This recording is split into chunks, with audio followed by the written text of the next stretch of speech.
గోపాలపురం నియోజకవర్గంలో ఒక వింత ఒరవడి, ఒక వింత సరికొత్త రాజకీయాన్ని మన టీడీపీ కూటమి ప్రభుత్వం వారు కొత్తగా నేర్పించినట్టుగా ఉంది.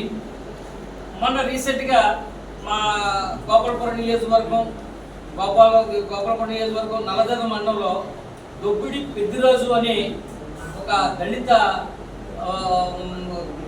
పార్టీకి చెందిన కార్యకర్త అనడం కన్నా ఒక దళిత యువకుడు ఒక కుటుంబ జీవనోపాధి నిమిత్తం ఒక రోడ్డుకి కొద్దిగా దూరంలోనే ఒక షాప్ వేసుకుని సుమారు ఆ షాపు 20 నుండి 30 సంవత్సరాల వరకు అక్కడే ఉండి ఏదో కొబ్బరి బండాలు ఏదో చెరుకు రసం అది అమ్ముకుంటూ జీవనాన్ని కొనసాగించుకున్నాడు. దానికి నియరెస్ట్గా పక్కన అతని ఇల్లు కూడా ఉంది.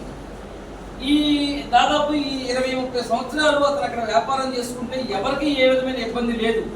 కానీ ఈ కొత్తగా ఏర్పడిన కూటమి ప్రభుత్వం, మరి ఇప్పుడు ప్రస్తుతానికి కూటమి ప్రభుత్వం అనాలో టీడీపీ ప్రభుత్వం అనాలో నాకే తెలియని పరిస్థితిలో ఉంది.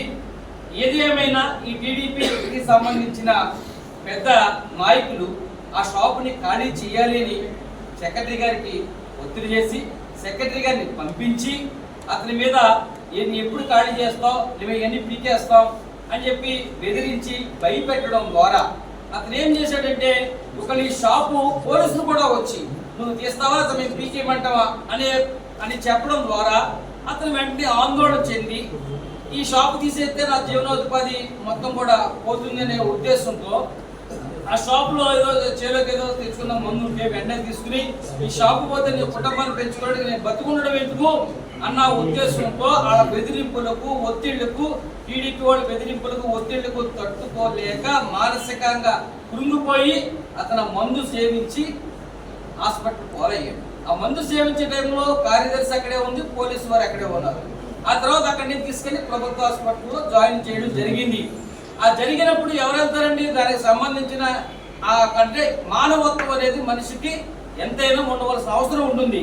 ఆ మానవత్వంగా ఆలోచిస్తే ఒకవేళ చనిపోయే ఈ రకంగా ఇబ్బంది పడిన వ్యక్తి ఒకవేళ వైఎస్ఆర్సీపీ అయితే కనుక దానికి ఏ పార్టీకి సంబంధించిన ఎమ్మెల్యేనే వెళ్ళవలసిన అవసరం ఉంటుంది. అదే ఒకవేళ వైఎస్ఆర్ కాంగ్రెస్ పార్టీ ఉండి ఒక టీడీపీ కార్యకర్త అటువంటి పరిస్థితి చేసినా కానీ అది హానరబుల్ గా అక్కడ ప్రథమ పౌరుడుగా ఉన్నప్పుడు ఏం జరిగిందని కనుక్కుని ఆ కుటుంబానికి ఆశ్రయ విధంగా జరిగడానికి ఒక మన ద్వారా జరిగిందా అని చెప్పడానికి తెలుసుకోవడానికైనా వెళ్ళవలసిన అవసరం ఉంటుంది. కానీ అటువంటిది ఏమీ లేకుండా మరి మన తొలి అడుగు ఏదంటే సుపరిపాలన తొలి అడుగు. మరి సుపరిపాలన తొలిగడుగు అంటే ఆ సుపరిపాలన తొలిగడుగు దేనికి వేస్తున్నారండి? పేకాట క్లబ్కి తొలి అడిగేశారు, మట్టి మాఫియాకి తొలి అడిగేశారు, సందుల బెల్ట్ షాపులు వ్యాపారానికి అవకాశం ఇచ్చి తొలి అడిగి వేశారు. ఏమండి మహిళల మీద దాడులు తొలి అడిగేశారు, ఎస్సీల మీద దాడులు చేయడానికి తొలి అడిగి వేశారు. ఈ విధంగా చెప్పుకుంటూ పోతే ఈ యొక్క మద్యం విక్రయాల ద్వారా ఇక విచ్చలవిడి అన్యాయాలు, అక్రమాలు, మా ఆడాళ్ళ మీద మానభంగాలు, మర్డర్లు, చిన్న పిల్లల సైతం కూడా విచక్షణ రహిత లేకుండా ఇక మాదక ద్రవ్యాలకు బానిసలైపోయి ఇటువంటి అత్యాచారాలు, అరాచకాలు చేయడానికి కారణమైనటువంటి తొలి అడుగుగా మనం దీన్ని అభినందించాలి. వాళ్ళ అభివృద్ధిలో తొలి అడుగు ఏంటని అభివృద్ధి, ఏ అభివృద్ధి చేసి మీరు తొలి అడుగు వేస్తారని చెప్పి నేను ఇవాళ మీడియా దూరకంగా ప్రశ్నిస్తున్నాను.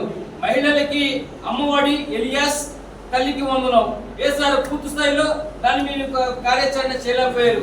అదేవిధంగా రైతు భరోసా వేశారు. అంటే వైఎస్ఆర్ కాంగ్రెస్ పార్టీ జగన్మోహన్ రెడ్డి గారు కాంగ్రెస్ కార్యకర్తలతో నాయకులతో ఆయన చేసినట్టు ప్రజలకు సంక్షేమాన్ని ఎందుకు చేయట్లేదు, మీరు ఇచ్చిన వాగ్దానం ఎందుకు నెరవేర్చట్లేదని చెప్పడం ద్వారా మాత్రమే మీరు చెల్లించి ఆ వేసే పథకాలు కూడా సగంగా అరకొరగా వేసాము అనిపించుకోవడానికి మాత్రమే మీరు చేసే విధానంలో చేసి అది తొలి అడుగని చెప్పి కార్యక్రమాలు పెట్టుకోవడం మీకు సిగ్గు చేయడని మీడియా ముఖంగా చెబుతున్నాను. ఆ విధంగా కార్యక్రమం పెట్టుకుని ఆ కార్యక్రమంలో ఆయన ఏం మాట్లాడతారండి? సాక్షాత్తు మా రాష్ట్రానికి ఒక ముఖ్యమంత్రిగా చేసి ఏమండి జగన్మోహన్ రెడ్డి గారిని ఖైదీ అంటాడు. ఎవరండి? మన గోపాలపురం శాసనసభ్యులు మద్దిపాటి వెంకటరాజు గారు. తర్వాత ముద్దాయి అంటాడు. అంటే ఒకవేళ గౌరవ అధికార పార్టీలో ఉండి ఒక ఎమ్మెల్యే ఉన్న ఎమ్మెల్యే గారికి ముద్దాయికి ఖైదీకి కూడా వ్యత్యాసం తెలియనటువంటి పరిస్థితుల్లో ఉన్నారు. మరి చంద్రబాబు గారిని ఇదే ఎన్నికల ముందు ఇదే రాజమండ్రి సెంట్రల్ జైలుకి స్వప్న బ్లాక్ లో పెట్టారు. మరి ఆయన ముద్దాయిగా సీఎం అయ్యాడా, ఖైదీగా సీఎం అయ్యాడా? ఒకవేళ ఖైదీగా అయితే ఖైదీ 420 చంద్రబాబు అనే చెప్పుకోవాలని చెప్పి ఈ మీడియా ప్రకారం చెప్తున్నాను. ఒక ఖైదీ జగన్మోహన్ రెడ్డి గారు అయితే కనుక మరి ఖైదీ 420 చంద్రబాబు కూడా అయ్యి ఉండాలి కదా అన్న విషయం ఒక శాసనసభ్యులుగా మీరు తెలుసుకోవాలి కదా. జగన్మోహన్ రెడ్డి గారిని సాక్షాత్తు ఒక సంక్షేమ రథ సారథి, ఆయన దివంగత నేత స్వర్గీయ రాజశేఖర రెడ్డి గారి కుమారుడు జగన్మోహన్ రెడ్డి గారు సంక్షేమానికి ఒక వారధిలాగా నిలిచిన ఆ వ్యక్తిని ఎమ్మెల్యే అంటారు, ఏమండి ఖైదీ అంటున్నారు, ముద్దాయి అంటున్నారు. ఏంటి అలా విచక్షణ కోల్పోయి ఏం మాట్లాడుతున్నారో తెలియకుండా మేము ఇచ్చిన హామీలు ఎలా అమలు చేయాలి అన్న విషయానికి వాళ్ళకి మతి భ్రమించి ఏమి చేయాలో తెలియక మాట్లాడే మాటల్లాగానే ఈ రోజున మాట్లాడే మాట్లాడండి. ఆ మాటల్లో భాగంగానే మా నియోజకవర్గంలో నల్లజర్లలో ఒక తొలి అడుగు సుపరిపాలన అనే దాని మీద అట్టాసంగా ఆరంభంగా మేమేదో సాధించాం, మేమేదో చేస్తున్నాం అని చెప్పి పెట్టే ప్రోగ్రాంలు పెట్టి ఆ ప్రోగ్రాంలు మీరు ఎవరిని ఆపాదించారు? సాక్షాత్తు రాష్ట్రానికి ఒక దళిత హోంమంత్రికి అవకాశం ఇచ్చి దళితుకి ఔన్నత్యమైన స్థానాన్ని జగన్మోహన్ గారు ఏర్పాటు చేసి దళితులు హక్కులు చేసుకుని ఇద్దరిని దళితుని ఉప ముఖ్యమంత్రిగా చేసి మంచి హోదాలో స్థానంలో దళితులను జగన్మోహన్ గారు ఉంచితే అదే దళితుడు ఎందుకు చనిపోయాడు ఆ గ్రామంలో? ఒక టీడీపీ వాడు అరాచకానికి, ఒక టీడీపీ వాడు ఒత్తుడికి, ఒక టీడీపీ వాడు భయభ్రాంతులు చేసిన దానికి పురుగు మందు తీసుకుని ఒక దళిత యువకుడు చనిపోతే దాని నిమిత్తం మీరు ఏమని ప్రస్తావిస్తున్నారు, ఏమని మాట్లాడుతున్నారు? అర్థం లేకుండా అర్థరహితంగా గెద్దల్లా వారిపోతారు. ఎక్కడ గెద్దల్లా వారిపోతారు? ఒక ప్రకృతి సంబంధంగా ఒక అగ్ని ప్రమాదం జరిగినా, ఒక విపత్తు వరదలు వచ్చినా ఏ పార్టీకి సంబంధం లేకుండా అక్కడికి వెళ్ళి చూడడం అనేది కనీస రాజకీయ నాయకుడిగా ఉన్నవాడికి కనీస ధర్మం. ఆపదలో ఉన్నవాడిని పలకరించడం వెళ్ళడం అది మానవత్వం.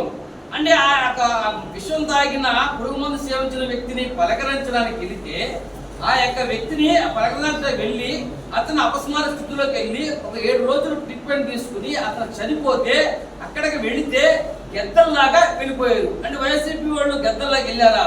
నేను చెప్తున్నానండి, మధ్యపాటి వెంకటరాజు గారు ఒకటే గోపాలపురం నియోజకవర్గంలో దేవరపల్లి ఎంఆర్ఓ ఆఫీసులో సర్వే నెంబర్లో అవకతవకలు ఉన్నాయని చెప్పి ఒక సర్వేతో వాగ్వివాదం పడుతూ గుండి ఆగి చనిపోయాడు. ఇది వాస్తవం కాదా? అతను దళితుడు కాదా? అతను మీ పార్టీకి సంబంధించిన టీడీపీకి సంబంధించిన హార్ట్ కోర్ వర్కర్. అతని పేరు చెప్తానండి, డిఎల్ వెంకటరావు. అప్పుడు మేమైనా గద్దల్లో వారిపోయామా? దాన్ని ఇష్యూ చేశామా? ఒక ఎంఆర్ ఆఫీసులో అధికార గవర్నమెంట్లో ప్రభుత్వ అధికారుల నిర్లక్ష్యంతో జరిగిన ఆన్లైన్ అవకతవకలకే అతను ఆవేశపడుతూ ఆరాటపడుతూ నా భూమిలకు అయిపోయిందని అడుగుతూ గుండాకి చనిపోయిన వ్యక్తి చనిపోతే మేము గెద్దల్లా వారిపోయి దాన్ని ఏమన్నా ప్రశ్నించడానికి మేము అడిగామా? జరిగింది, అది అన్ఫార్చునేట్లీ జరుగుతాయి కొన్ని అని మేము చూసి అది జరిగిన పరిణామంగా ఉద్దేశం. అదేవిధంగా గోపాలపురం నియోజకవర్గం నోట్ చేసుకోండి.